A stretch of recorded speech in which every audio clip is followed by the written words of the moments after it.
جناب رسول اللہ صلی اللہ علیہ وسلم صحابہ سے فرمانے لگے، فرمایا رب تعالیٰ 70,000 لوگوں کو بلا حساب جنت میں داخل فرمائے گا۔ جناب سیدنا عکاشہ رضی اللہ تعالیٰ عنہ کھڑے ہو گئے، عرض کرنے لگے حضور اللہ کی بارگاہ میں دعا فرمائیے اور میرا نام بلا حساب والوں میں شامل فرما دیجیے۔ نبی علیہ الصلوۃ والسلام نے فرمایا عکاشہ جا، اللہ تعالیٰ نے تجھے بلا حساب جنت کا وعدہ فرما لیا ہے۔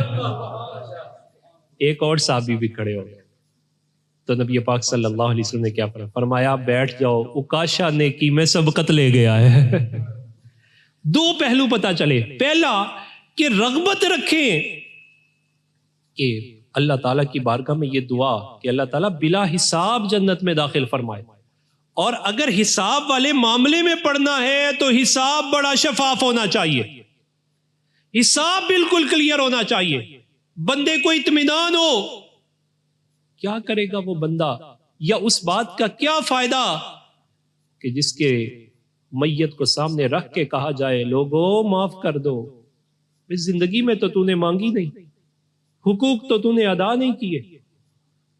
آج یہ فقط لفظوں تک تو بات محدود رہ سکتی ہے، لیکن حقیقت میں تو رسول اللہ صلی اللہ علیہ وسلم جس بندے پر بوجھ ہوتا تھا اس کے جنازے سے بھی اعراض فرماتے ہیں، اور جس پر قرض کا بوجھ نہ ہو، جس پر لوگوں کے مال کا غصب کا بوجھ ہو، جس نے بہنوں کے حق کھائے ہوں، جس نے زمینوں پر قبضے کیے ہوں، جو لوگوں کے ظلم میں پیش پیش رہتا ہو، جو انسانی جان کو بھی پیش نظر نہ رکھتے ہوئے مال کو پیش نظر رکھتا ہو، بتائیے ایسے موقع پر اس کے لیے الفاظ کتنی اہمیت رکھتے ہوں گے۔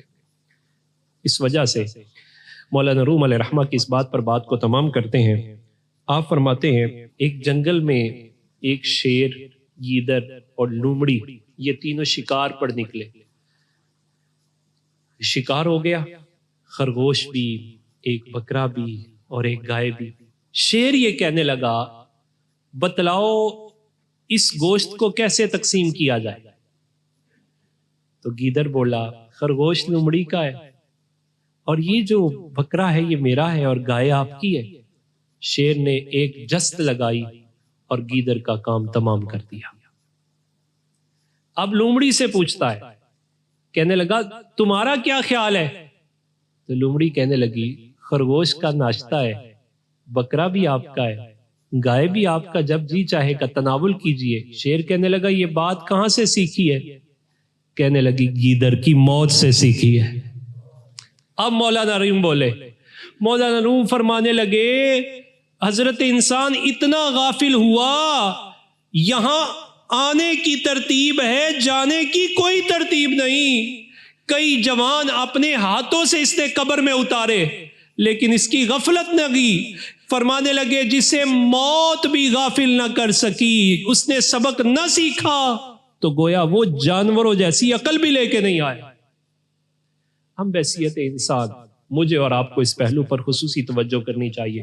اس غفلت کی وجہ سے ہم مال و دولت میں اتنا پڑ گئے، غافل ہو گئے کہ مال و دولت نے جو سکون دینا تھا وہ سکون بے سکونی میں بدل چکا ہے۔